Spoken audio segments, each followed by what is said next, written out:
Welcome to the Fine Print, ladies and gentlemen. My name is Caleb Teskey, and joining me from Jamaica, Vermont tonight is Fran Janik. Fran, how you doing, man? Great, Caleb. It's wonderful down here in Jamaica tonight. Not too many bugs. It's a pleasure to have you on finally, man. Well, it's good to get to be here. I've seen you've been talking to a whole bunch of people, and you're doing good work. So we appreciate it. Thank you, sir.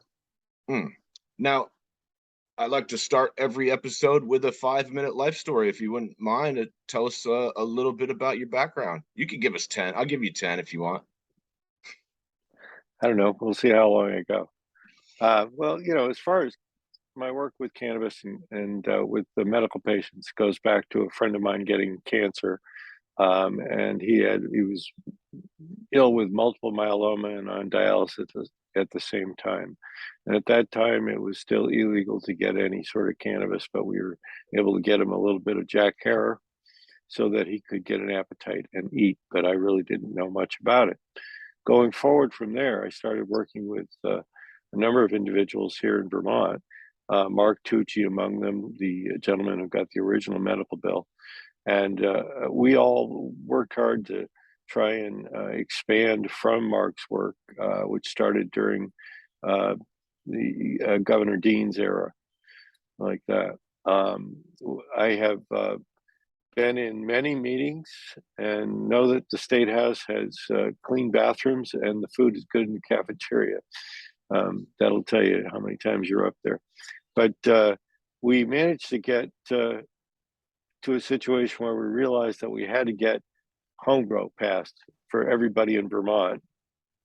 And so we shifted our concentration and worked with Lieutenant Governor Zuckerman and others to get Act 86 passed, which gave everyone legal access to grow their own cannabis and use it for whatever reason they needed to. This is necessary, of course, because over the years, although we've really worked very hard to expand the medical program, we haven't been able to really move that ball too far down the field. We have legislators that don't understand, didn't really want to deal with, and even today with the creation of the Cannabis Board, don't want to deal with it. So my focus has been since about 2011, 2012 in getting the getting hold for a minute here. I keep getting these texts in on top of me. I have to kill this text thing. It's going to drive me nuts. Kill it. I apologize. Yeah, hang on a second. I'll give you something to edit here. Yeah, somebody keeps coming in on top of you. I don't know if you can hear it, but it's really bugging me. So I'm just going to deke out of it if I can here. And delete. Let's see if we can delete that. Oh, come on. I want to delete that. Oh, I want to block it. Let's try that. There we go. Technology. Yep. Block it and delete it. Let's see if I can delete it. Yes, I want to delete it. Thank you. Okay. There you go. So, getting, where'd you go? Oh, there you go. Getting back to, to working with the patients. We have tried to expand the availability of cancer meds for one thing. I've worked very hard on that. Unfortunately, we're still sending patients out of state to caregivers in Maine, for instance, to get RSO, Rick Simpson oil. There's still not as much here that there should be, and the cost of it, of course, is very high. With the integrated corporations, not producing enough and then having a very high cost to the patient. I don't know. I'm not good at talking about myself in that respect. So you don't have to have 10 minutes here today, but you can ask me some questions and that would probably work better. Well, Fran, you skipped the whole part of like where you're from and that whole thing about Run DMC or something. I remember. Oh, well, yeah. I mean, I am a photographer. Okay. I spent most of my life taking pictures. That's true. franjanik.com. And yes, I did help start a magazine called Spin, and I spent the 80s in New York City and survived. quite nicely, and managed to meet a lot of wonderful people, work in the fashion and beauty industry, work in the music industry, and a number of other industries during my time in the city. Um, and so, I've traveled a bit. I've been around in different environments, in different realms, and seen different things over the years. And then I settled in Vermont, coming out of New York City after 20 years. And it's been wonderful. I've been here since about 1998. And go ahead. Why'd you pick Vermont? Well, I had been actually from Massachusetts, and my parents still live down there. My mother lives down there, and she's a bit older, so I didn't want to go too far. But I had been cross country skiing with some friends in Jamaica. I had met my a glassblower friend was my first friend here, Hank Schwartz, and so when I came back up here, it was close enough to where I needed to be to take care of my mother, and at the same time, it was a nice lifestyle change from the city, and I decided that stepping out all the way to the country would be better than going into more of a suburban lifestyle like that. So I have a few acres that I'm sitting on right now here in Jamaica, and a small post and beam cabin, and I love being here. So, all right, now we'll flash back forward. So you were heavily involved in the medical scene, which is one of the things I was really hoping we could focus on here, because you had just a Sure. ton of things to say about it, and it was supposed to be, oh, we got this chance to sort of do this right and make this a special thing, and so tell me how you got involved in that work to begin with.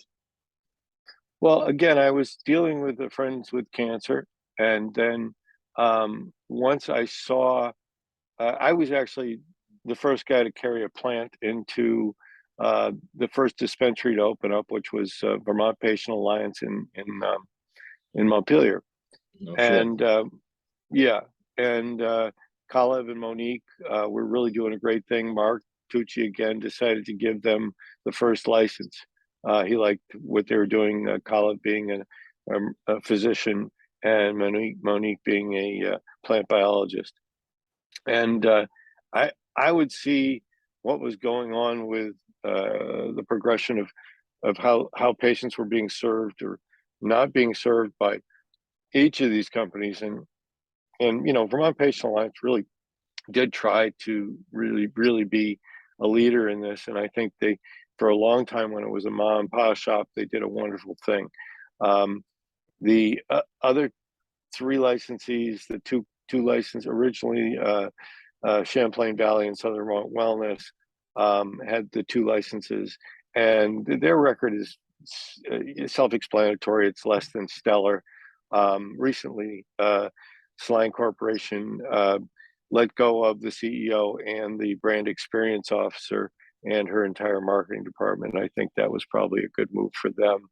But the grassroots out of Brandon, which ended up being owned by Ianthus Corporation, simply never had even the basic meds that they needed to for a cancer patient. We had a cancer patient go over there, and she was handed a bud of flower. And of course, a cancer patient needs oil, approximately 60 to 90 grams of RSO. And the patient said, well, this is not what I need. And they said, that's what we've got.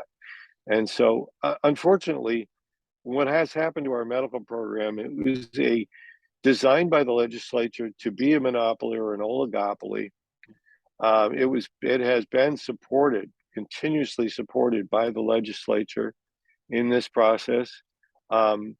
They have wonderful lobbyists, and I started my career, to be transparent, being referred by one of their lobbyists, Virginia Renfrew, to Laura Subin, where I was on a dais originally at UVM, with a Senator Benning and others, and so what we've seen is this oligopoly, this monopoly, totally supported by the legislatures. Everything else has been stifled. Caregivers, we had to fight. I had to fight for, in a bill called S16, to get the state to allow a patient to be a caregiver for another patient, or someone just to be a patient, just to be a caregiver for a patient without even being a patient.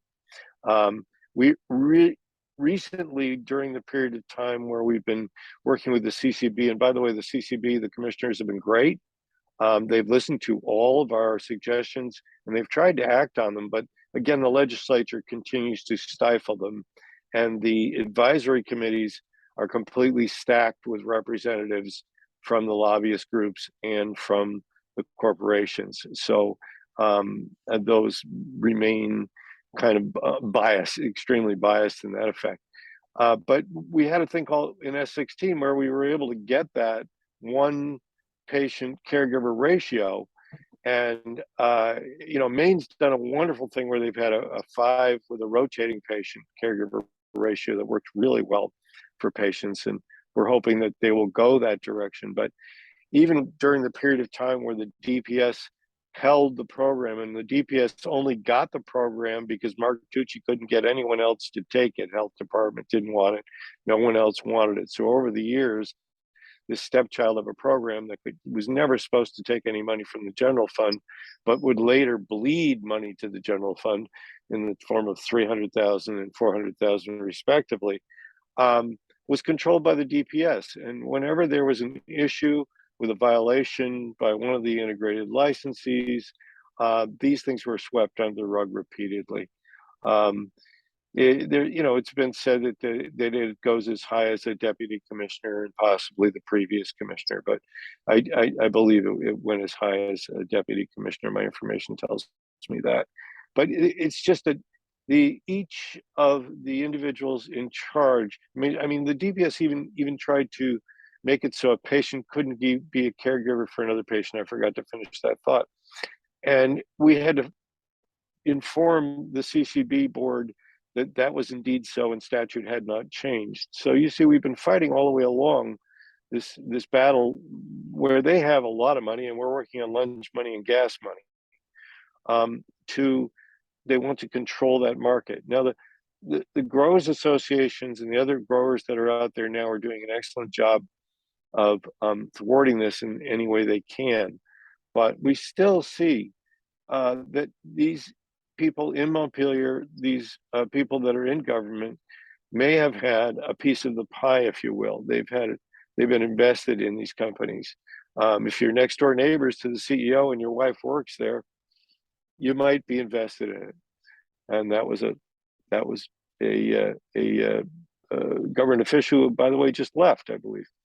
And if you said anything to the senators, they would say it to the DPS, and the DPS would do anything. They wouldn't take any action for the CEO of one of the corporations taking pounds out the back door when patients had none. That's been verified over and over again. So I'm not talking through my hat. Anything I say to you today has been verified. And so this is what we're dealing with in medical right now. We had so many great ideas that the commissioners looked at this year, but the legislators couldn't even act on one medical bill. The Health and Human Services Committee in the House was more interested in listening to young ladies tell stories about the young boys vaping in the high school bathrooms, which they did for 12 minutes one day, I remember. And wow. They really didn't have time to even get a medical bill off the ground. And then when the bills that did get through somewhat, even, with the help of the commissioners going in there and really pleading for it.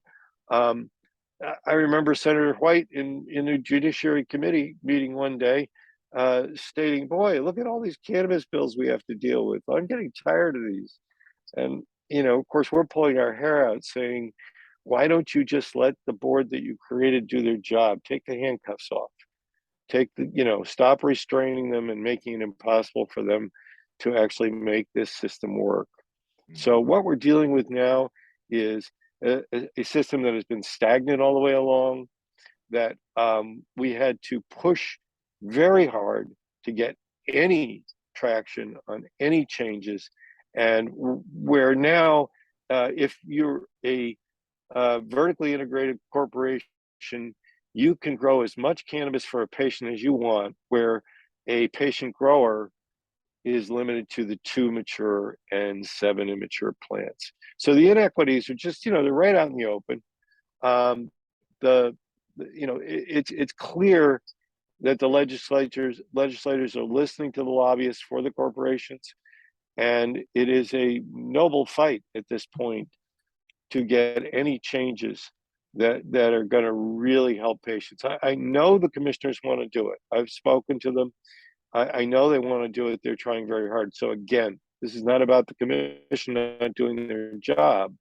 This is about the legislature handcuffing and basically puppeteering the commission in a way that is really not helping. I mean, anything that you get, for instance, the if you go to a dispensary and you're a registered patient, you don't pay the 20% tax for your cannabis therapy product.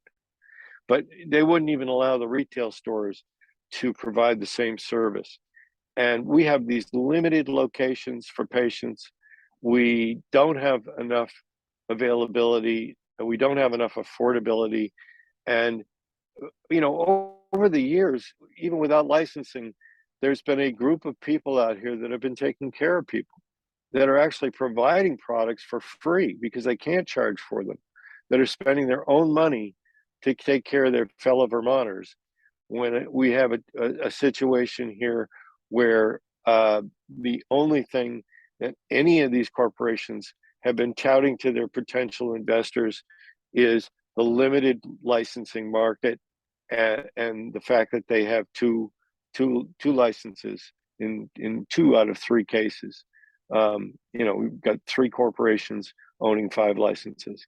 So to me, the biggest problem we've got is the legislature that will not allow the commission to do their job, and simply are at cross purposes, if not invested in these companies, and therefore having severe conflicts of interest. So there you go. Do you think the CCB was, I believe when we talked last time, you said, quote, the legislation was dog shit. Do you think the CCB was set up to fail in essence? Oh, absolutely. I mean, the legislation like that Senator Sears put out, okay, it had and I pointed this out to Commissioner Pepper. It had a poison pill in it, because what they put in was, well, okay, any person, they're still trying to control who can caregive and who can't, and they're doing it in a way to penalize the patients, or the patients who stood up for it, that want to be caregivers. So they were saying in Dick's bill, it was like, or Senator Sears, I'm sorry, Bill, it was like, well, if you're not a patient, you can caregive for 2 people that are patients. But if you are a patient, then you're only allowed to caregive for 1 person that is a patient. Now, I don't know where you get whose logic that is, but I just said to the commissioner, I said, I don't understand that. I mean, so these are the things that we run into constantly, that we run into since 2012. You go in and you give them a good argument for what's going on, and then the corporations come in and say, but here, we can give you the tax money easier if you work with us. So again, it's all comes back to follow the buck. The money that they never were going to do legalization for, they're doing it for in spades now. As is clearly pointed out by the fact that we don't have any reciprocity with other states. Maine has reciprocity. If you have a medical card in Vermont, you have reciprocity in Maine, and same with Massachusetts. But we can't even get reciprocity. And why is that? Well, that's because of the tax money that we have to get in at 20%. Now, we actually have reciprocity for guns, I believe, but not for cannabis. I'm not sure on that one. I think I am. Yeah, I believe you are. Okay. Yeah. Yeah. Well, no, I know you can carry in Maine if you can carry in Vermont, if that's what you're talking about.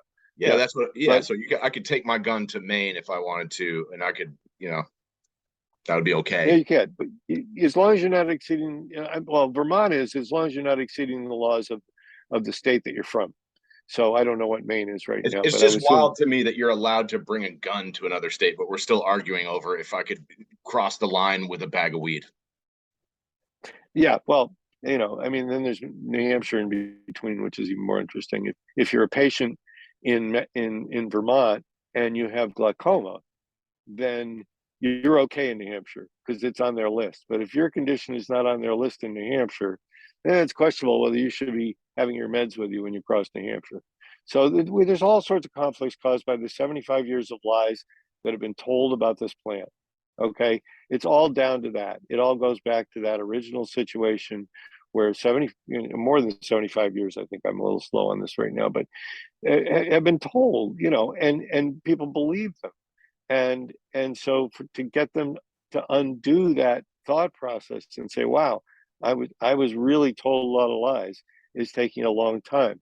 And we've been very patient with the legislature, but I think in this upcoming session we really have to get people to rise up again and say, I'm sorry, you've got retail now, and if a patient if an integrated corporation can grow as many plants as they want for a patient, then a patient can do the same thing. And there should be, there should be no, the other thing is, and I'm going to step on some toes here, but the the administrator of the medical program and the staff of the medical program still think they're working for the DPS, and they have to come around to the fact that they're working for patients, and they have to come around to the fact that it's not their job to make sure that nobody's lying about their doctor's signature. It's their job to make sure that patients get the therapy products, the meds they need in a timely, effective manner, make sure they're clean, okay, and make sure that they open up as many avenues as possible for that to happen. So And it what seemed we like it, base sorry, go ahead. yeah, go ahead. I No, was well, just gonna say what we basic it seemed like they were cross testing their own products, which is not particularly healthy. It also just seems like from watching some of these subcommittee meetings that they were actively shutting down avenues for people to expand the medical program. exactly, and this is what we were fighting. Again, we thwarted that because they wanted to change the definition of caregiver too. I didn't get into that one. Okay, so right now and going forward, the definition of caregiver is if somebody's a caregiver for somebody else, they can grow the cannabis, process the cannabis into a suitable product for that patient, and then provide that to them. Okay. Now you can share expenses, but you can't sell it. Okay. So if the patient comes in and says, "Hey, I got this much money for fertilizer and whatever else," that's acceptable, but you can't sell it. Okay. But what they wanted to do was and they tried this last year, and actually that's when I got called into the mix by another advocate, Jesse Lynn. Um, is she said, "Fran, you got to get in there. They're trying to take and redefine caregiver so that, oh, you can have as many caregivers as possible. I can have 100 caregivers, okay, that can all go to the dispensary and buy their product, okay? But you couldn't grow for the patient, you couldn't process for the patient, and couldn't provide for the patient So in they that basically fashion. set up And we thwarted that. they basically wanted to set up a mule service where you could get it from them, but not Yeah, grow your own or you could something. have 100 people that were authorized to come and buy from them for you. But then all of a sudden you couldn't grow the caregiver couldn't grow for a patient, the caregiver couldn't process. Right now, a medical patient in the state of Vermont is not restricted by the concentrate limits. Okay. The concentrate limits are restricted for retail, for recreational, but they're not restricted for the integrateds in their labs. And if you're making your own at home, they can't restrict you. Okay. By law, they can't restrict you because that didn't change. Okay, so that stayed the same. So right now, if you're caregiving for somebody, you can create that oil that's above the 60% level, and you're not illegal state-wise. And federally different thing, but state-wise. All right. So this is the kind of thing we're fighting. This is the kind of thing we still have to fight because they're going to come back again and try and control a little bit more. It's all, we have a favorite motto. It's called containment and control. Okay.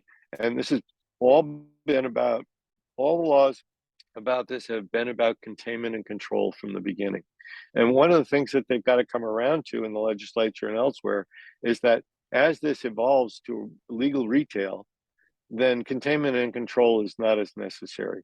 Certainly, we don't want young people getting anything, alcohol, opioids, or for that matter, cannabis. Okay, but alcohol and opioids being far more dangerous than cannabis can be, because cannabis, of course, does not affect your respiratory rate, nor does it affect your, your heart rate. Okay, so you're not gonna, it's not gonna stop your heart or stop you from breathing. And everything else that's out there that's legal, alcohol and all the drugs that we get from the pharmacies can do that, or a lot of them can do that, of course. So that's what we're up against right now. This is what we hope to go for in the future. If anybody's out there listening to us, get on to your legislators, please, your new ones, because you got redistricted. Maybe you lost your old one. Get into that new one, chat with them. Tomorrow, I'm having a meeting with the Senate candidate down here, who I hope will be ally of ours if he gets elected. And this is the kind of thing that we really need, is that grassroots thing that we've had for Act 86, so we can get home grow. We need a grassroots thing again to come into these legislators, these new ones or these redistricted ones, and say, hey, let's actually change the thought pattern here. Let's open this up and not be going for containment and control, but have that administrator and the crew and the medical program be responsible for helping patients, not for penalizing somebody if their paperwork's not right. What if we Right slipped now, acid? What if we slipped acid in their drinks? oh no, that wouldn't work at all. No, that'd be worse. Trust me. No, you know, it, I mean, it's in a situation right now where they changed the system. Right, if your medical patient used to get their paperwork, fill it out, sign it, then go to their doctor, get that paperwork, which has to be renewed every year, even though you've got permanent conditions, by the way. Okay, that's another ridiculous thing. And so you'd have all your paperwork before you turn in your $50. Well, now what they do is they say, okay, you file online, you're filing your renewal, you're filing your new application, pay us the $50. Okay, we've got your $50 now. Now you have 30 days to get that doctor to sign. So if you can't get a doctor to sign within 30 days, you lose your $50 and you have to reapply again, like that. These are some of the basic things, changes that need to be made, just for sanity. But when you look at some of these rules, I mean, some of them are they seem ridiculous, man. It seems absolutely ridiculous, and I can't imagine that anybody. I don't want to always think that something nefarious is going on, but some of these rules, when I look at them, it just really leaves you scratching your head, man. I've been scratching my head since 2012, and it's some of it's nefarious and some of it's just blatant abuse of power. I would say that's my personal opinion, but it's just from observing. This stuff is not hidden. It's right out in the open the whole time. It's been right out in the open. I remember Senator White, who has just retired, in a judiciary hearing, and this was actually taped by the group that tapes these things on a regular basis. And she's, there were questions about whether we could have caregivers, and she was fighting that. She said, well, when we decided this thing, we could have decided for caregivers, but we decided for dispensaries. And it's just clear to me that this is the whole thing. This is where it got set in stone in the beginning. And because the DPS was hanging on to it, they didn't want to give anybody an inch because they were about containment and control. And of course, there's the Cole memo, and the Ledge Council would always be like, we have to be careful because of the Cole memo, What's kind that? of thing. Wait, so there's that. Can I stop you there? What's the Cole memo? Sure. The Cole memo is a federal memo that could have threatened the medical programs. Okay, it was a federal memo, and I'm not sure who put it up, promulgated it right now. But it was back a couple of years. And so anytime there was a discussion between Leg Council and the legislators, Leg Council's job, of course, was to say, well, yeah, we got to watch out for the Cole memo because federally this is still illegal. Okay. Right now, if we could get the MORE Act passed by the Senate in DC, it'd be game over because it deschedules it. Okay. Of course, cannabis should never have been scheduled in the first place, never mind Schedule 1, but President Nixon decided differently because he had other goals. And again, so there's all these missteps all the way along, and all these intentional uh, steps that led us to where we are today. And here we are, still fighting over a plant um, that there shouldn't even be. It shouldn't even be an issue. If you want to keep your kids from something, good parenting is essential for mental health and other things. So the way I look at it is we're very close to, we're on the cusp of opening this up with the change in the legislators. I know we have some legislators that have been there a long time that are retired this year. So we'll have to see what happens when we all come back to this now. And we'll have to see how the growers do with their new licenses. And we'll have to see whether the integrateds want to even have a medical license now. One of the things I said to the commissioners, I said, we need caregivers. If these guys decide not to have their medical license, then what are you going to do? And if you've got caregivers and they're all over the state, then the patient can get to them, get close to them. If you remember the young man that got arrested for 15 plants, the fellow who was in the wheelchair, he's way up in the NEK, almost to the Canadian border in New Hampshire, I believe. And it, he couldn't even get to a dispensary. He was trying to grow his own. He was trying to grow enough for himself in the time that he had outside. And of course, you can't, not on 2 mature plants, and you can't on 7 immature plants, which is ridiculous anyway, grow enough for a year. It just doesn't happen. So again, we're causing people suffering. We are causing loss of life. I say that repeatedly because I've seen it. I've had to see patients go without these things that I couldn't be able to get for them for a period of time until I was able to hook them up with a caregiver in Maine who was producing quantities of oil, that kind of thing. So if we're going to go forward in a sane manner, we all need to stand up and tell the legislators to move on this. Otherwise, they're still going to be talking about the boys in the bathroom in the high school vaping and not dealing with cancer patients and others that really, really, really deserve to have these changes made. So you sent a dying cancer patient to a medical dispensary in Maine. Oh yeah, I'll give you one example. Of course, I can't remember. I can't. I'm sorry. I can't state names. Yeah, please don't. For HIPAA rules. Okay, whenever you're dealing with a patient, you're of course respectful of HIPAA rules. But there was a gentleman whose son-in-law came to me, and I got a call one evening around 6 and 7 in the evening, and would you please go see my father-in-law? And he's been put into hospice, and he had been a medical patient for a year, and the dispensary that he had been getting product from was not giving him the oils that he needed. They were giving him these cookies that I wouldn't eat. I saw one at one point, and he had basically, his doctor turned her, had figured that was all he could do for him.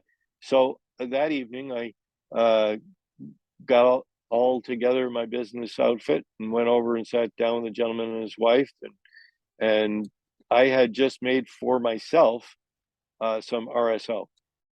So I had about, I think I'd made a couple of grams, 3 grams, something like that of RSO.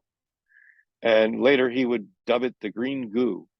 But what I did for him was start him off by giving him this, and we started him off on a basically a grain of rice, so of 55% oil in a capsule.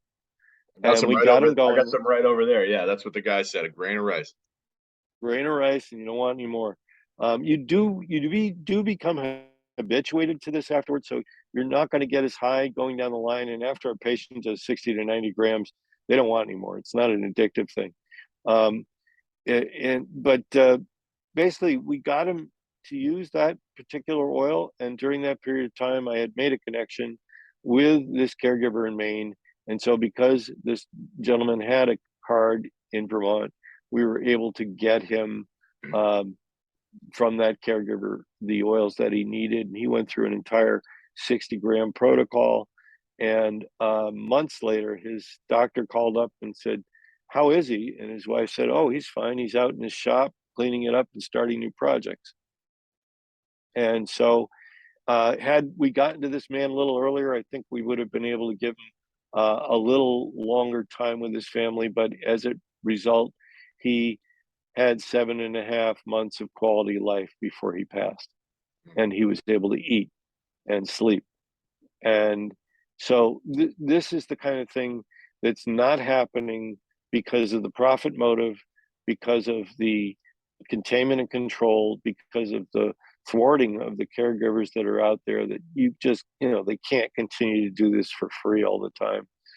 It takes, to make 60 grams protocol, it takes a pound of cannabis. Now, you can get 16 people to donate an ounce legally, and you got a pound.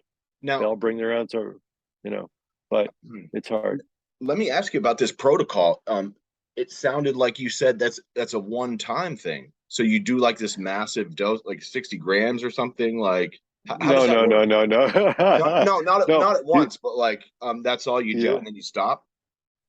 What you're doing is first of all, it's going to be dealing on an individual patient basis. The patient, we always let the patient lead the way. Okay. But what you're doing is you're starting them with a small amount.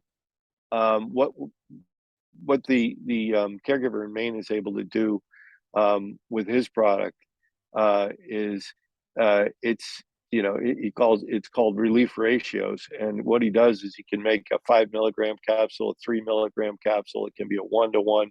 It can be THC or just hemp CBD, or combine the two oils together, that kind of thing. So it's a very controlled process, so that when you get those capsules in that container, you've got 25 milligram capsules, or you've got 55 milligram, or whatever you've got in that thing. You've got those in a repeatable dose, and so that's done through an algorithm. And we use a hemp seed oil, or you can use the people will use the coconut oil as well, but the hemp seed oil is preferred in this particular case for a number of reasons. So you ramp that patient up. Let's say you start somebody that's a little older, maybe a little weaker, so you're going to start them on a 3 milligram or 5 milligram, and then when they can take 2 of those 3 or 5s, they double it. So if they can take 2, and then they can take 4, and then you work them up to a gram a day if you can, and that's how you beat the cancer back. The successes that I've had where cancer is no longer existent in a patient that I've worked with are usually like a stage 1 cancer where you get it fast. I've had one patient, the first patient I actually worked with, who did almost a 90-gram protocol. But in the end, the nurse who was doing a sonogram looking for her cancer, did it 3 times and then turned to her. I said, "I'm sorry, ma'am, I can't find your cancer." And then, Bummer. and the patient, and the lady said, "Well, what chemo are you on?" And the patient happened to be a nurse practitioner, retired, who said, "My hair is still here and my lips aren't chapped. I'm not on chemo." So, those are the good stories that you want to hear.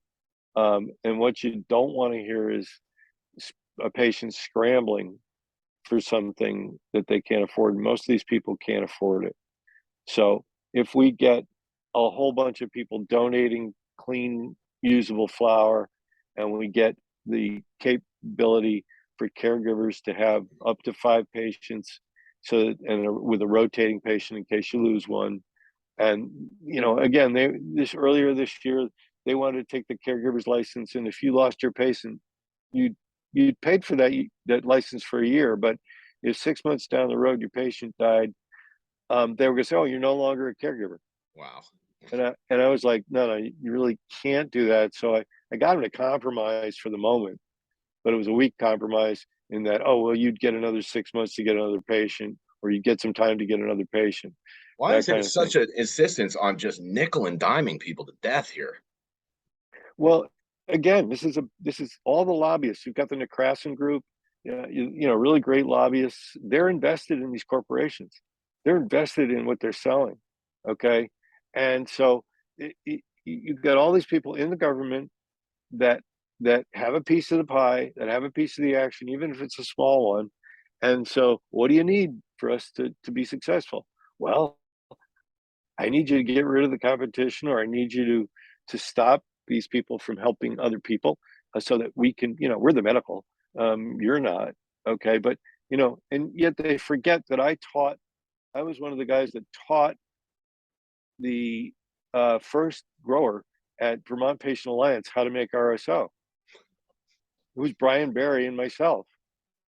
Brian was Governor Shumlin's father's illegal caregiver, Hmm. and he loves it. I can say that out loud. Huh. And yeah, well, so I mean, that's how I got S16, so a person could be a caregiver for another caregiver. I I said, wasn't sure some if you some were sorry, I wasn't sure if we were going to talk about that, but that seemed like yeah, please will you elaborate on that a little bit, please? Yeah, I mean, I came around to S16, and I was trying to get it so that a person could caregiver for another person, and uh, you know, uh, so my friend had already stretched the envelope to the point where he had the state police at his door because he was like signing up 5 patients to his address. And they were sort of noticing that when it came through, like that. And but then he was good friends with Governor Shumlin's mom and dad, therefore, and so he naturally took care of Governor Shumlin's dad. But at that time, it wasn't allowed. So once I pointed that out to the government, that email went to the dumpster real quick. But the, the I pointed it out. They were like, "Oh, I guess we could do that."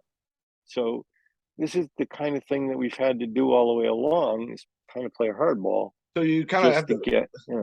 I mean, there's that whole thing that show like how a bill becomes a law, and it always Yeah. seemed like it was more just like, yeah, I got you now, you got to sign it, like just fucking do it, like a little bit of leverage. It's they call it compromise, but it really seems like, all right, somebody got you, you got to cave in. It's not like it Well, seems like a lot of people aren't doing things for the right reasons.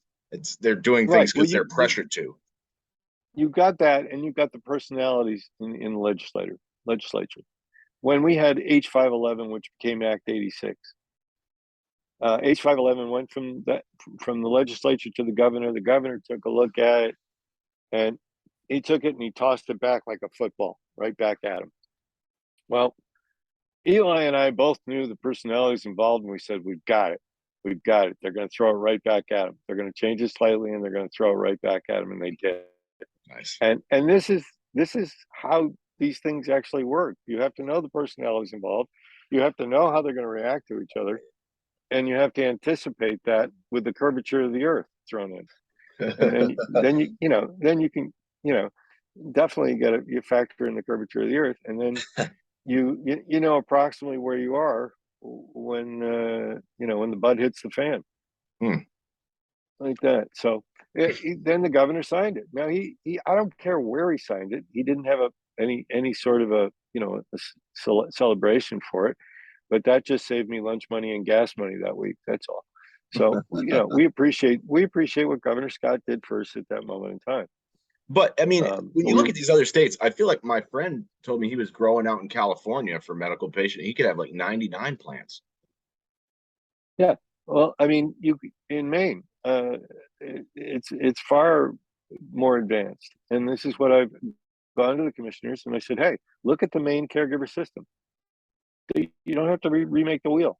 Yeah, it Just doesn't see seem what they like did. rocket science here. It seems like it's pretty much the same as selling regular weed. It's really not that much different, I, and it's it is different.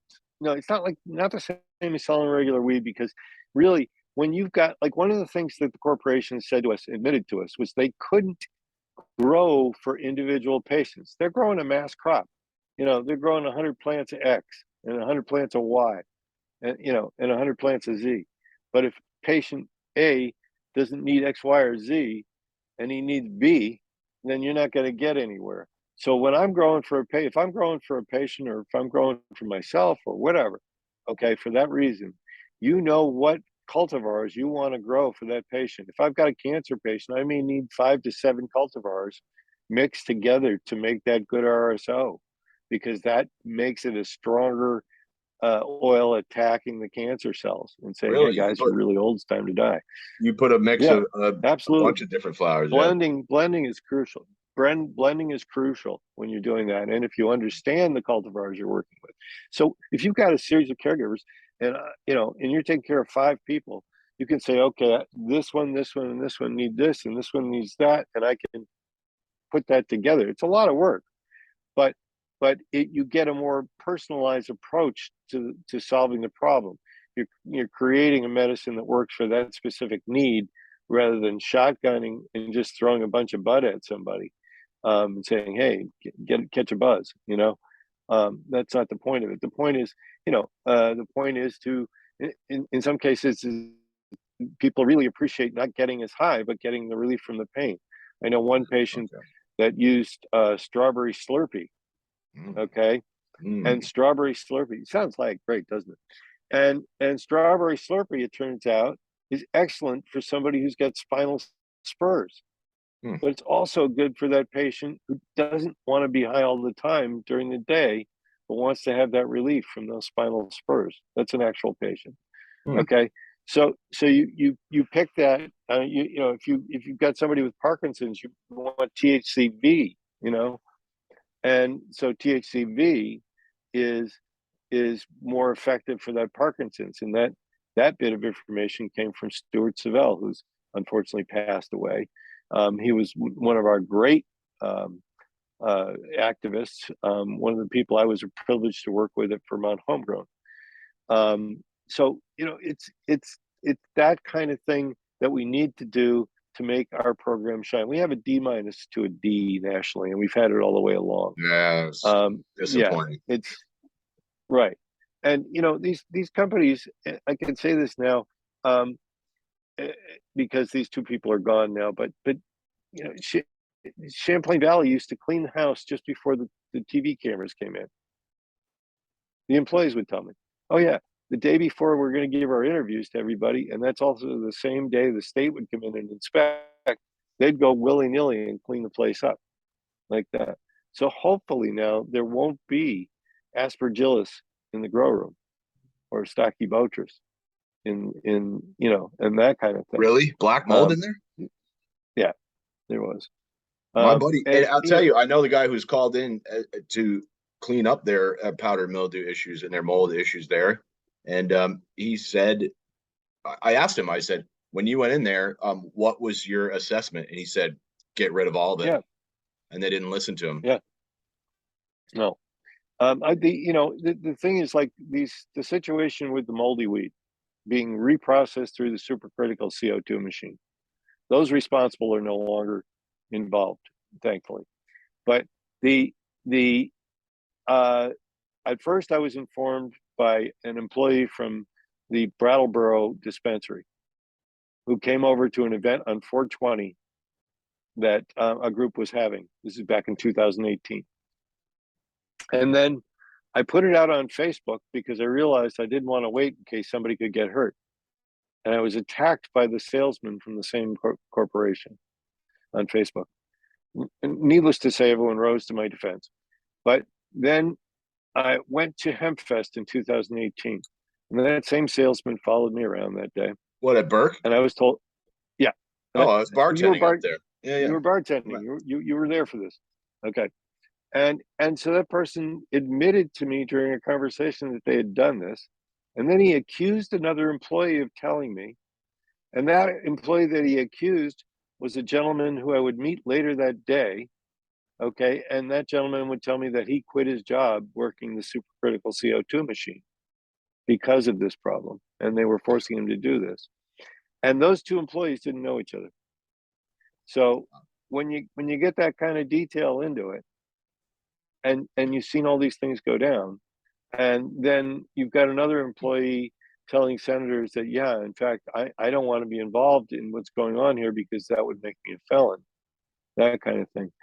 Well, This is the whole situation gets out of hand. I feel like you mentioned something earlier about they were selling pounds out the back door. The pounds, I don't know if they were sold or given away or how what happened to them. That detail I don't have. But what I can, yeah, this has been repeated again recently.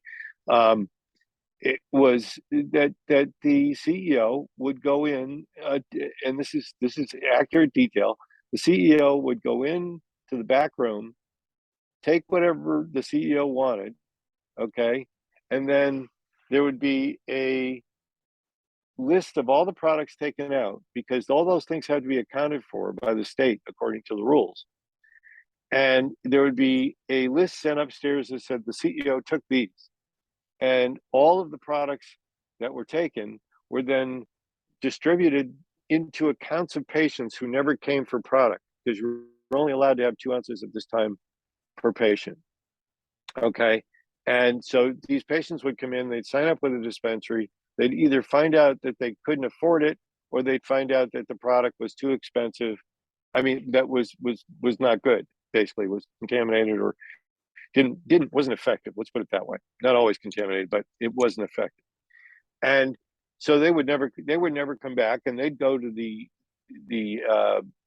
parallel market to get something that they needed where they could find it. And it would probably be a reasonable cost and it might even be better quality product.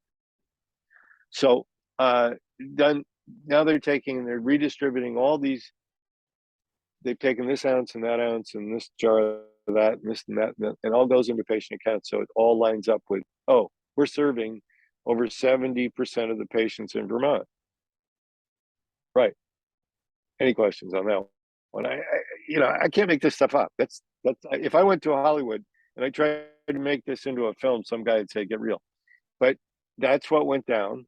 And you can go back to Pete's Greens. 250 plants disappeared overnight, except for a few traces that get thrown off the truck so somebody could figure it out. And all that, I know where that cannabis went to. That was sold to Vermont Patient Alliance from Champlain Valley. That's where it Really? went. Yeah. Okay. And well, Vermont Patient Alliance, after Monique and Colib left and the corporation took over, they were in a building that was hard to do a grow in anyway. It was kind of they jumped in at the last second when their other landlord bailed on them in Waterbury.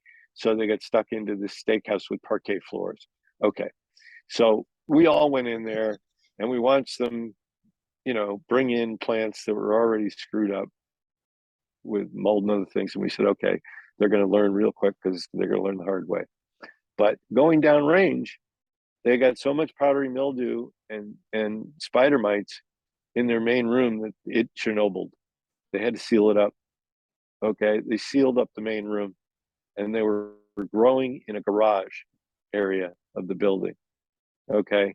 And the poor growers that were in there, I really felt bad for them. I was in the room at the time checking it out for another reason. And I just felt really bad for them there.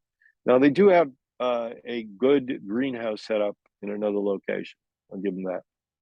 But again, the employees that were there at that time, and I haven't been in touch with them since, but I remember them saying, "Oh my God, it used to be a family operation. Now it's just this corporate thing, and we got to get out."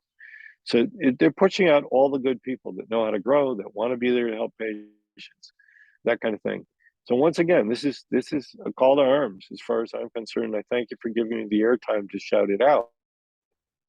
Fran, and let me interrupt you real quick because when I watch these subcommittee meetings, there's just all this talk about taking care of the patients and expanding the access, and it really feels like what happened is the opposite of that, the antithesis of what they're putting forward in these meetings. Oh yeah, well, some of it. I mean, I remember the Yeah, not all commissioner of it. saying no, but I remember the commissioners basically stating that why did the advisory committee tell us they wanted to do this? There's no logic in it. Okay, well, there is logic if you're invested in a corporation. It's the bottom line is follow the money. Okay, so that's what we're dealing with most of the time is follow the money, and it it's going to be that way. It's going to be that way. Now, I quite frankly, I'm worried these poor growers that have invested all their money in their first licenses are going to have a tough year this year. No, I really hope they don't, Some of them are going to have because no. Some of them are going to have no year. yeah, And I know. I don't blame Uh, anyone for that. There's 700 licenses. That's a lot to get through, but oh some no, we're people are not going to get blaming. left out. Yeah, I'm not blaming the CCB for No, anything. me The whole either. thing was set up to fail. It was set up to fail. The, You're going to do that. You're going to set up to fail. You're going to fail. I know the Um, timeline, like a year to figure this all out. It seems insane. it's interesting. Again, the corporations thought they were going to get in early. They were going to be up in sales by now. There was going to be money rolling in. They were promising that was going to be money rolling in to, uh, pay for the salaries and everything else that's going on here. Right. Um, they made a good decision. For instance, with Kerry Jaguar, he's going to be the guy that's going to be going around and inspecting the grows. That's an excellent decision. Um, I let them know that exactly what I thought. Uh, he's a fair individual, and he'll be helpful to the grower rather than being a cop on the beat kind of thing most of the time. But again, they're not letting these people do their job. We have to. What I think we need is we need to write some legislation that basically takes control away from the legislature and gives it to the board, and it allows them to function.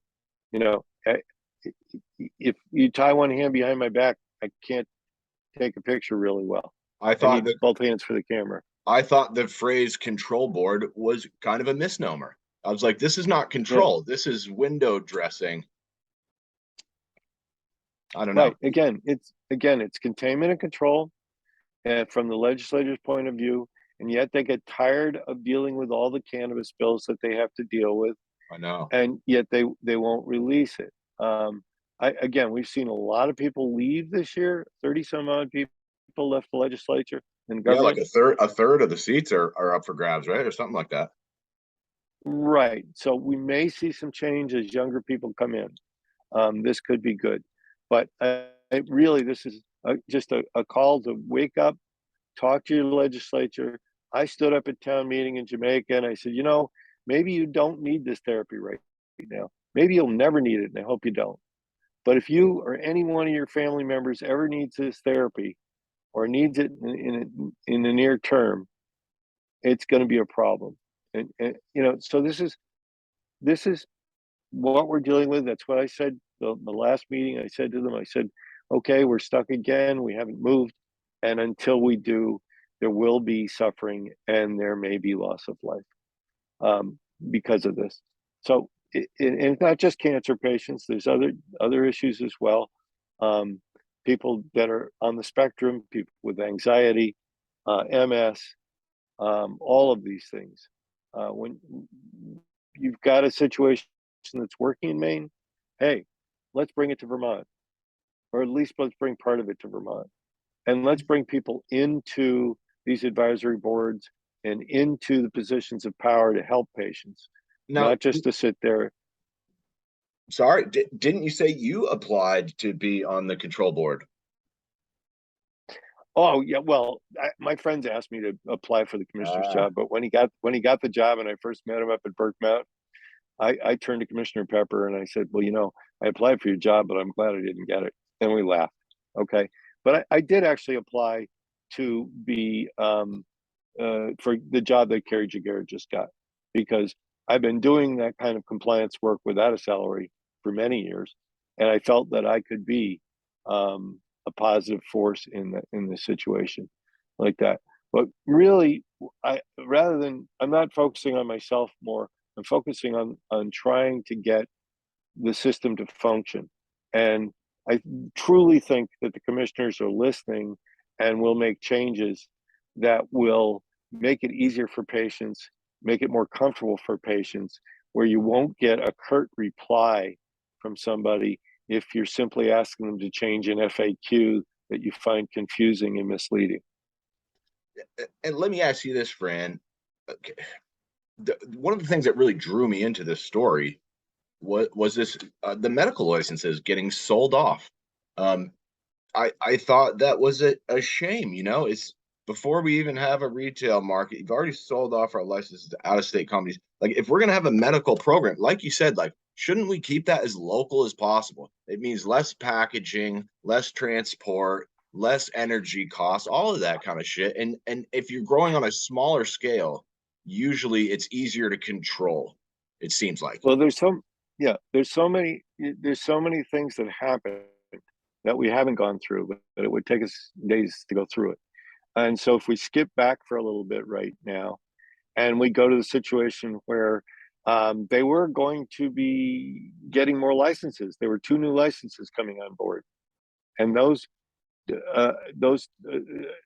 was there a new license or 2? I forget. No, there were 2. Right, new licenses coming on board, and those could have gone to other companies. And the people that applied during that period of time really got screwed. Okay, because it was a given that they weren't going to do that, but they took the fees anyway. So these people danced, they went through the hoops, they paid the fees, and there was not a bat's chance that they were actually going to get a license. So again, this all goes back to the forming of this thing in the Shumlin era, and Shumlin and his brother wanting to be in on this, and then Will Rapp from Gardner Supply was going to show us how to grow cannabis, and he came down to Brattleboro, and this goes way back. Okay, you just it's it's it's just so rife with all these decisions that were made for the individuals that are profiting. Okay, you look at the sale to Slang just before the board came on, and boom, went like that. All right, now Colin and Monique were pushed out by UVM because he's a doctor at UVM, and I believe they asked him, "Do you want to sell pot, or do you want to be a doctor?" Okay, and so she couldn't be involved anymore. So that had to go in a certain fashion. But now those 2 licenses are owned by Curaleaf, and Curaleaf didn't even bother to send somebody to NECAN this year who could come in and speak at the medical meeting that No, we but I had, the did medical talk, talk. and I'll tell you, I talked to the woman manning their table. Her name was Danny. She was super sweet, Uh-huh. and she told Yeah. me, call me up. Yeah, and I've called her 3 times, and I've emailed twice. I'm having trouble getting through to her, but I was really hoping to speak with them. Yeah. Well, I mean, it's again, it's owned. We go back to, I mean, and I'm not sure what the percentage is on this or whatever, but it's it goes back to the Russian oligarchs. I mean, that's Curaleaf, okay, and they only invest in markets where they have limited licensing. That's their modus operandi. So we've got Slang now, which I understand has pulled back a little bit from some of the plans. They're Yeah, the Milton doing a small, facility. yeah, they're doing a smaller grow, if any, and they're going to try and buy from growers. But it's going to be interesting to see who's willing to sell for 500 a pound That trimmed is going weed, to be interesting to see. and that's in their business plan.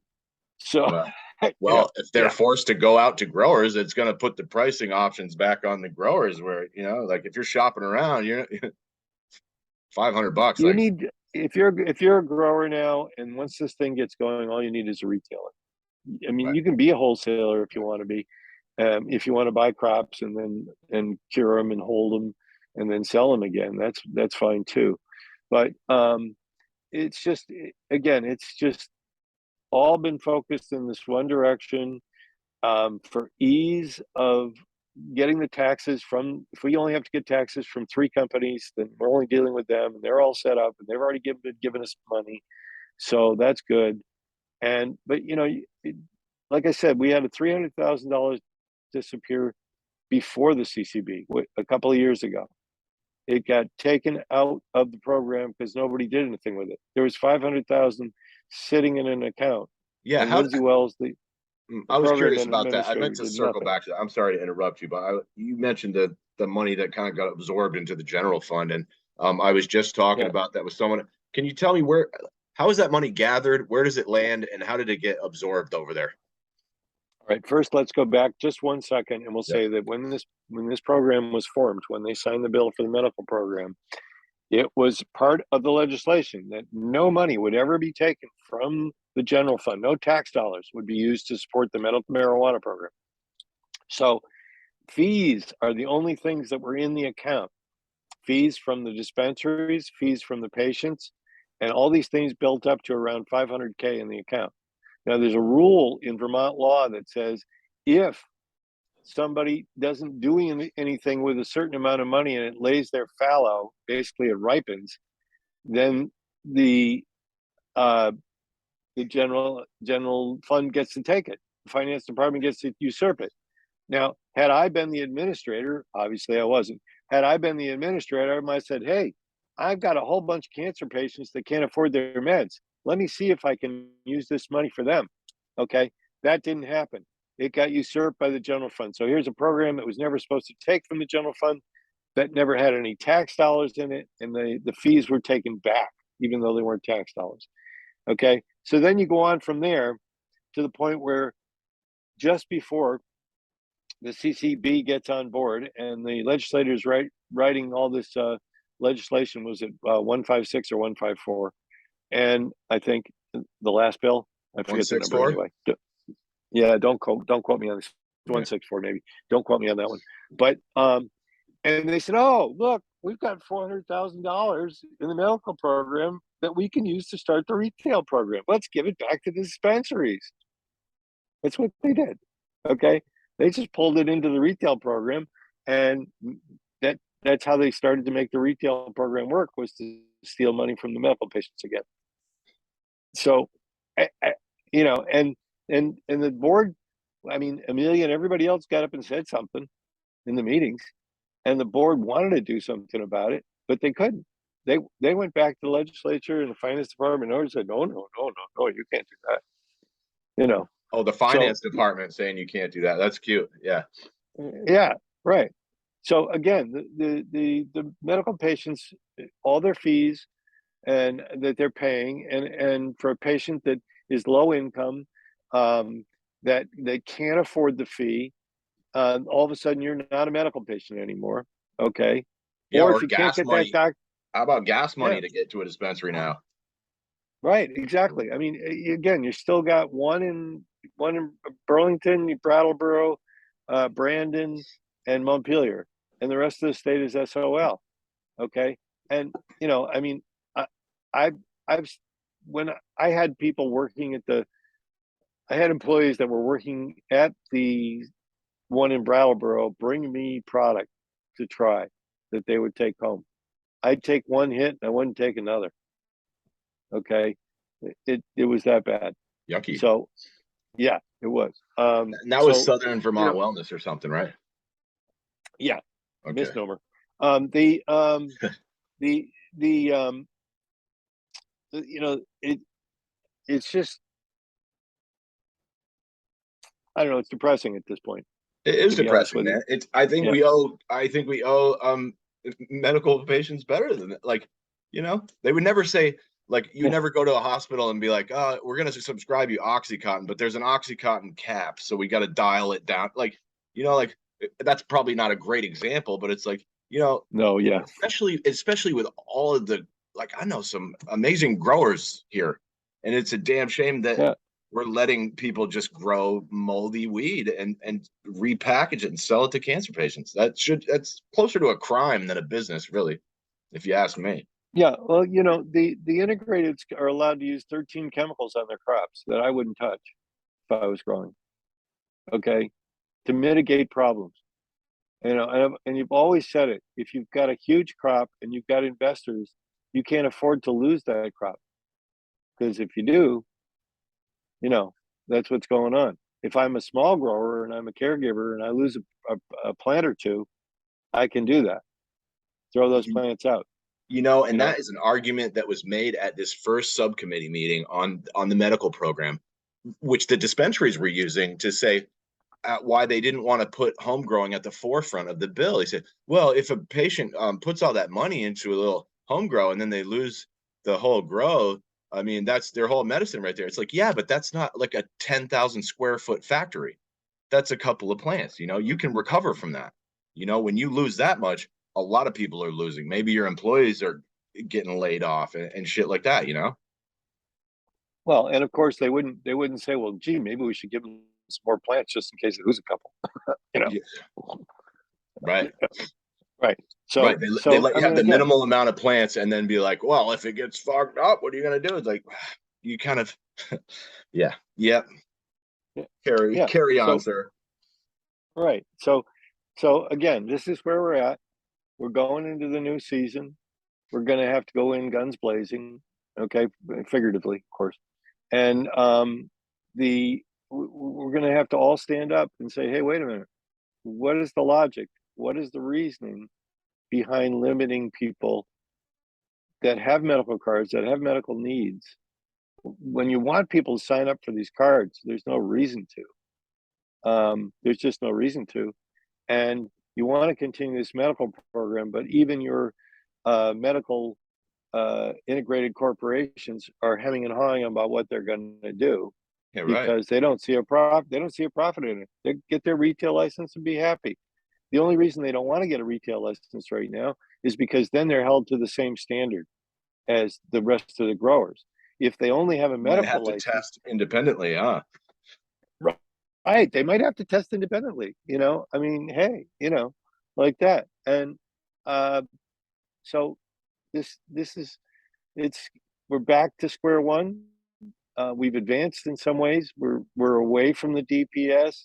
We're not under the commissioner's office anymore, but we still have the same administrator and the same crew in there that are still of the mindset, from what I can see and what I've experienced recently, of just we're just going to be rude to you guys and it doesn't really matter, that kind of thing. So I think the commissioners are seeing that. I think that if they can change that attitude, they will certainly do it.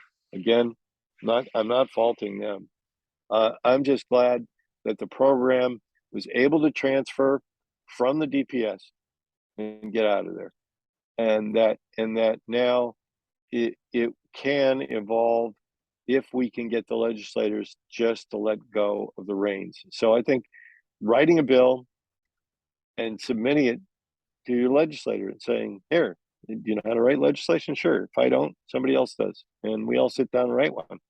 Oh, because they like that. They don't have to think about it after that. It's written and it works and they can pass it by ledge council.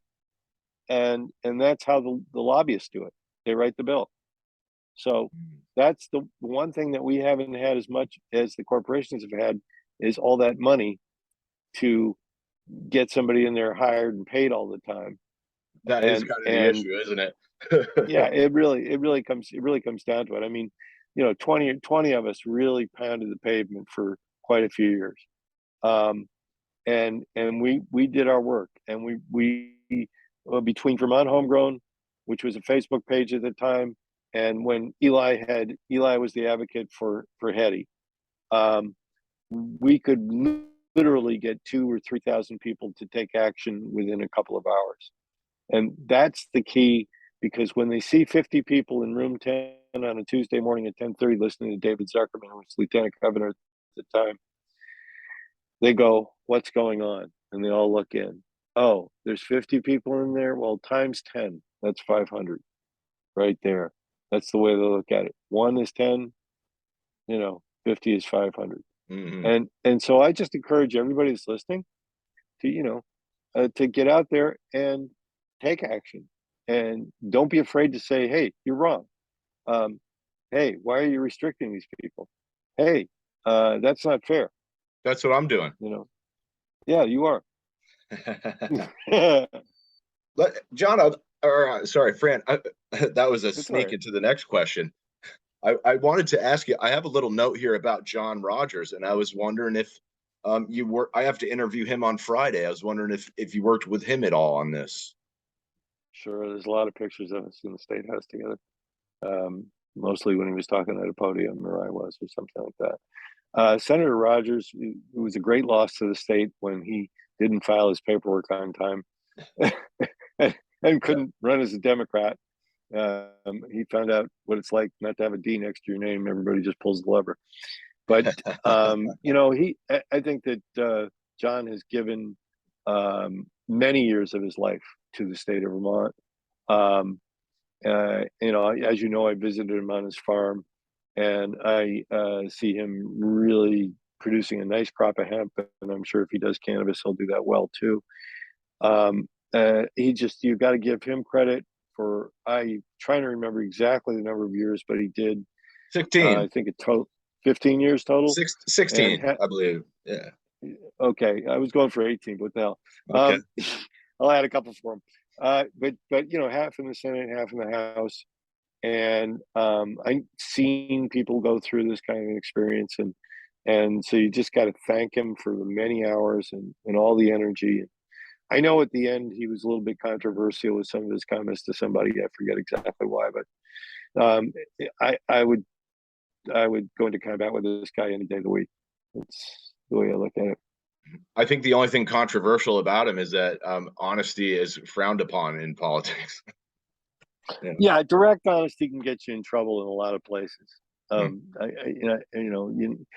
you ever have a head injury and all of a sudden you lose your filters, you know what I'm talking about.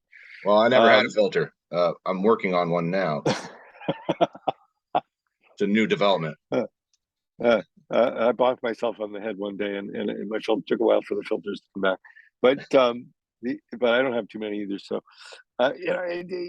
you just go forward, try and make it good one day at a time for somebody. Grow a plant. If you don't smoke, grow 2 plants, grow your 2 household plants, and find somebody to donate them to. If you know somebody that's making oils for a patient, you know your product's clean, you know you're not sticking anything in it, then work with a bunch of people to get that 16 ounces together, because we're each allowed under Act 86 to donate up to an ounce at any given time to share that ounce with somebody else. So if I was making oils for a cancer patient and I'm at my home and 16 people show up, on camels and stuff, that kind of thing. And but they show up with an ounce each, and drop it off. That's perfectly legal.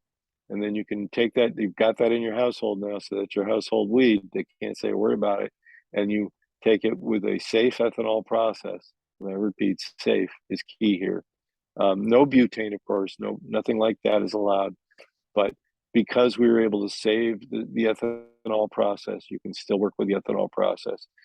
They were going to try and take that away, except for the integrated companies. But we said, wait a minute, you're going to stop anybody from making any tinctures in the state if you do that. And so they couldn't do that.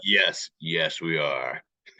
Yeah, well, you just got to, one of the things, if somebody's approaching their legislature, first of all, do it with respect. Don't get angry. This person has a lot of people talking to them, a lot of people saying a lot of different things. Okay. And have your facts ready. Have supportive information that you can give them. Give them supportive information. Right. Okay. So go in there with the information that supports your position, present it in a calm, respectful manner. Always be respectful.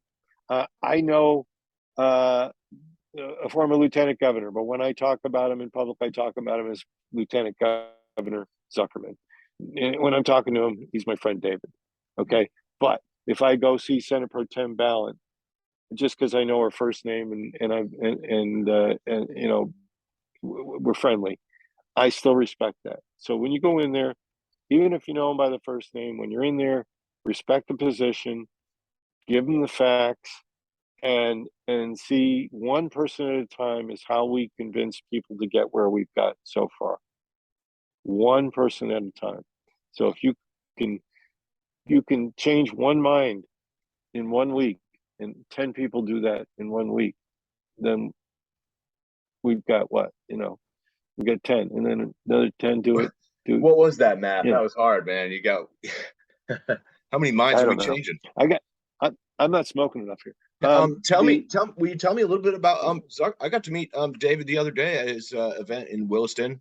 We had there was a David pig was roast out there, and yeah, it yep. was a nice spot. David was well, he made it happen really for Act 86.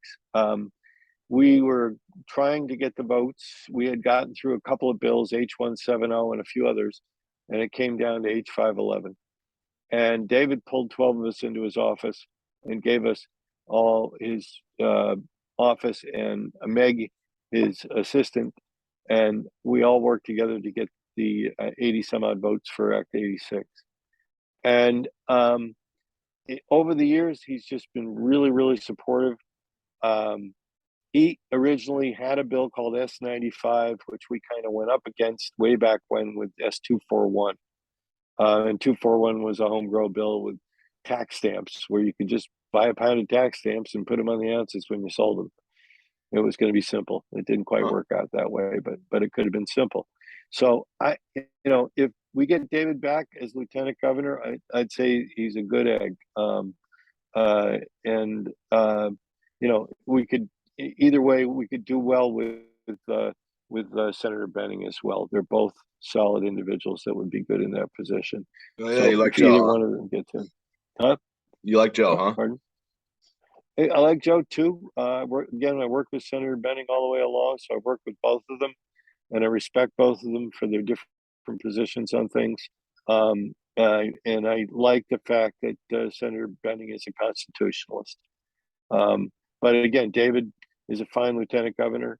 It would be interesting to see the two of them in the general election, facing off against each other. That would be a good one. Boy, that's a heavyweight Yeah. brawl. That is heavyweight, But I think they both come at it from a good position and with good ideas and good intentions. So we'll see what happens in the coming elections. Either one. Sorry, I'd like to ask you about sorry, I'm gonna roll a joint here real quick. I'd like to ask you about law enforcement. Because I noticed that a couple of cops slid onto the advisory committee, and personally, I have no opinion. I'm a journalist, but it seemed a little disingenuous maybe to promise, oh, we're going to have all this social equity for people who are negatively impacted by cannabis, and then we're going to give you a leg up in this market. And then it's like, okay, well, was anybody on that board negatively impacted or on the committee? I'd like to know. And honestly, I've just had such a rough go of it with cops. I really just thought that they were kind of the reason we needed the social equity, along with the legislature that authorized them to behave in that manner. And I thought maybe some of us should have got a say in who was appointed to some of those seats.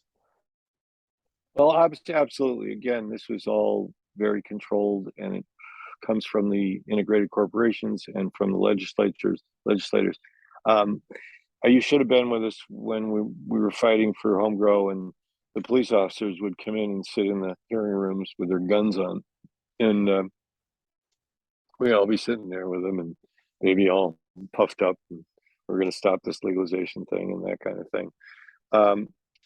They were put on the medical advisory board way back, and then they didn't even know why they should be there. Finally, Really? one of the representatives, I think it was the state police, said, "Why are we even here?" But this is about containment and control. It's about what the cops were going to control this whole thing. Wow. And again, it's if they put a cop in, they don't have to put a patient in. I mean, Vermont Growers Association, Jeffrey. Okay, yeah. Jeffrey. Okay, he slid an idea in to get another person on one of the boards, and they said, "Oh, great idea!" And so they put they put one of the representatives from the corporation in the slot. And watch this happen to you. Yeah. I saw them get. When I heard that story, I was like, "Wow, that was you guys who got the extra seats added. That was awesome that you got that done." Yeah. And then they just gave it away. Yeah. So again, follow the money. That's what we're doing. That's what we're going to be doing until this thing shakes out and it doesn't be once it's not Schedule 1 anymore. If there's two bills in DC right now, I saw and that. yeah, and either one would work for the moment. And it basically it takes the DEA away from it. It lessens the responsibilities of the ATF in it. If it's off Schedule 1, then it changes a lot of things. So yeah, it's just at this point, it's just everybody fighting for the buck and trying to hold the market and own the market. And I think I think that they're gonna have a tough time selling if they've got mids for weed, okay, I hope with so. 20% tax on it. I With hope they don't sell a 20% tax fucking on dime bag. it. Right. I mean, I just at this point, I at 20% taxes. I mean, Senator Rogers fought against that like crazy. That 20%. He said no. He said put the 6% to 7% tax on it, the sales tax. That's Yeah, it. that's That's all we reasonable. need. Right. Why are we syntaxing this? If your bottle of beer is before it reaches retail, it's been taxed at 50%. So if you're paying $2 for a bottle of beer, $1 goes to the government, and that's before the tax on it when you buy it, like Damn. that. So again, now the federal government sees this as a cash cow because now they want to put their tax on top of the state tax. So Oh, you're going to right. get a 40% tax on an ounce. How's that going to fly? Homie, don't think so. Yeah, and I see I see John Boehner years ago getting into some. I'm going to teach you how to become a millionaire in the cannabis industry. It's like, wait, didn't you just spend your entire career railing against drugs? Like, isn't that a little weird? Like, those people, I don't think have any place in the market. I don't think they should get a spot. Like, and I know that's a little fucked up because this is America, and if you got money, you can do business. But if you spent your career like locking people up and just fucking with people. And boy, there's been a lot of lip service to that social equity. Well, the same guys are gonna get rich off that game. Again, this is all going to be very interesting now in the coming year. Let's see Mm-hmm. how it shakes out. I can't really predict anything. I'm just hoping for the people that have invested their money and are growing their plants right now, that they're at least able to break even in their first year, and that we'll find that the quality of the product that the smaller grower in Vermont is putting out is going to be that high mountain green that we expect, rather than a mid or a lower grade, kind of a product. So I think you'll find that if you're growing sativas, because they take longer and less people are going to be growing them, so you can grow a really good sativa, you're still going to be able to get that top dollar for it. I know that right now, even in the parallel market, if you've got a true source of, let's say, a sour diesel, a real sour diesel, those things are still getting getting a good price. But if you're growing everything that everybody else has got, the price is down a lot. So it's going to be interesting to see how it shifts out with quality, see who comes up. Hey man, that's the guy that grows the best sativa in the state. Oh wow, I want some of that, Mm. like that. Or oh, I'm really into indigos, and that guy's a great indigo grower. And I just from sampling at NECAN when everybody was handing out samples, we've got some great people out there, and I do think we're going to get some phenomenal product out. Again, if it changes where the federal government deschedules it, then of course all bets are off because anybody can bring anything in from anywhere in the country and sell it in a retail store. Well, But I still think, mm, yeah, go ahead. I see Ben Cohen's growing urban college. He was handing out empty packaging there at NECAN and Yeah, I got promoting his one of the hats. pre-roll business that he's all growing in I got one of Colorado, the hats. apparently. Uh, they're all got, like I said, everybody's got their shtick. Let them do it. Let's see if they can make it fly. Yeah. Um, They got some guys are sticking with hemp, and they'll do fine because everybody else is going to go away from hemp. Um, Again, it's going to be exciting, Caleb. It's really it is going to be is. exciting from the sense of like we've gotten this far where you can smoke on your private property. You can share with friends. Um, and if you're at a party and somebody lights up a joint, not everybody freaks out, you know, that kind of thing. Um, it's being as old as I am, it's wonderful to see at this point. And I one of the things that really motivated me to stay in that chair typing when we thought we'd lost H170, which was a bill that if it had gone down, we wouldn't be where we are today, was I'm going to see this happen in my lifetime. And again, a lot of other people, including my friend Brian, my friend Stuart Rickbeach, Cindy, his wife, Jeannie Keywell, Stuart's wife, um, and Amos, and everybody else out there, Amelia, Jesse Lynn. You got to give them all credit because without Eli, without all the groups that we pulled together, we wouldn't have been able to hire the Franklin or the Lamoille County Sheriff's Office for the legalization party in 2018 as security. Hmm. That was that was a riot. I don't know if you got to see that, but having No. sheriff's deputies look at Bud sitting on a table, and at that point they hadn't really put it into motion yet, where you couldn't trade a Bud, like give a Bud to a guy if you bought the bowl, So you would buy a bowl and get a Bud. And the deputies were like, I'm not sure if that's legal. And we were Uh, just having a great time. We're having a great time. Yeah, if you're not sure, it's fine. yeah, that's it. That seems like they're unsure about a lot of things. Um, uh, boy, I think we got through, boy, most of what I got there, man. Did All you right. Well, good. look? I like. Oh, you know what I wanted to ask you here? I got one at the end. I wanted to ask you about growing up in the. You said you grew up in the Nixon era there, which must have been some war on drugs type of times. I maybe you could Sure. talk about that a little. I graduated high school in 1974, which means I got my draft card for Vietnam, but I didn't have to go. Oh, And at the time around the 70s, 73, 74, we were sure in the next year cannabis was going to be legal. It was that sure. Everybody was sure. No, it's going to happen.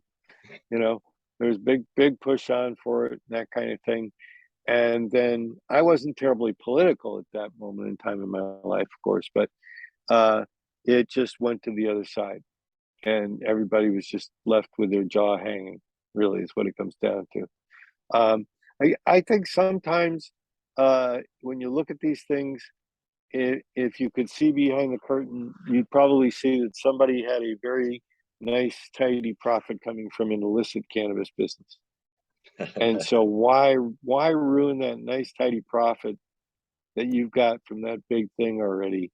So you're going to lobby for X or Y or Z to keep that going, that kind of thing. Again, follow the money, because even the Hells Angels in Canada got kind of pissed off when the government took their gig. They legalized cannabis, and yeah, the right. Hells Angels are, wait a minute, man, that's our thing. Yeah, You right. All know, the liquor stores and the weed dispensaries are government controlled, right up there. I think so. I think there were some smaller ones at some point, but they got overrun or something.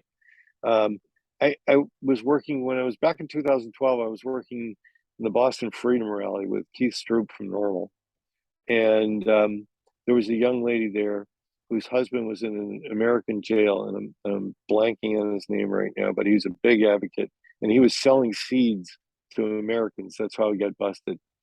And she would go up and speak about her husband, and finally he got out of prison. But then the Canadian government harassed him once he got out, because they didn't want him being like the guy that could rally the troops and that kind of thing. And he wanted to get a small business going, and they wanted to harass him. And I've lost track of him, so I don't know what's going on. But again, it's who's got the power, who's got the money. You've seen like some of my friends, when they make comments, get letters from attorneys. Oh, Believe listen, Yeah. I've made some comments. Yeah. Yeah. Well, I mean, I'm fortunate. I'm not getting any letters from attorneys, but I tell the truth. So generally speaking, they don't even want to Right, which is go the there. number one Yeah. defense against a libel or a defamation claim. Right. Exactly. So that's basically what it comes down to is we've had a whole bunch of people in power in Vermont that could control this in a fashion because they had it controlled from a number of angles. And the growers groups that are out there right now are going to do a great deal to unravel that a bit. But for the medical patients, I'm actually had suggested to a few people that we look into taking legal action against the state Hmm. and actually doing a class action lawsuit. Because if I told you that at your drugstore that's closer to you, that your Walgreens, um, you were going to have to pay a 20% tax on your meds, and that wouldn't fly. Any prescription I get, I don't pay tax on. So I think that at this point, if we can't get the legislature to give the board control, then we're going to have to rattle some cages pretty hard to get there.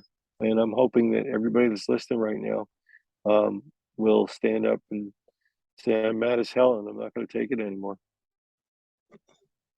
I'll rattle a cage. Okay, Hell there yeah. you go. Yeah, Look, I think that seems like a good note to end it on here, Fran. This has been a fantastic discussion. I'm going to apologize. The video is a little choppy in there. The audio is all fantastic, though. And we should probably follow this up again down the road, you know? absolutely, Caleb. Yeah. Thank you Yeah. very much for having me on Yeah. and for all you're doing for everybody. Yeah. And I appreciate all your phone time, man. Thank you so much, man. It's all Peace. right.